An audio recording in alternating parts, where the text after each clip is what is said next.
ఒరేయ్, నాకు ఈ బంపర్ ఆఫర్ ఏంటిరా? దీపావళి స్పెషల్ నెక్స్ట్ స్టేజ్ ఏంటో తెలుసా? లక్ష్మీ బాంబులు పేలుతుంటాయి, కింద కాకరపువ్వుతులు కాలుతుంటాయి.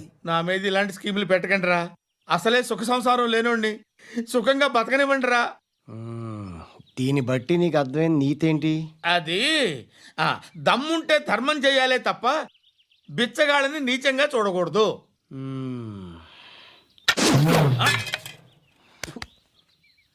మా జనరల్ సెక్రటరీతో మాట్లాడి మ్యాటర్ సెటిల్ చేసుకో. No compromise, no. It's okay man, take it easy. నాకు సెటిల్మెంట్ ఫెసిలిటీస్ కూడా కలగజేస్తున్నారా? అవును నాన్న, ఈ ఫెస్టివల్ 12 సెంటర్స్ బెగ్గర్స్ మాత్రం పాల్గొన్నారు. రాత్రి పగలు వాళ్ళ కలెక్షన్స్ మొత్తం మానేసి నీ చుట్టూ తిరిగారు.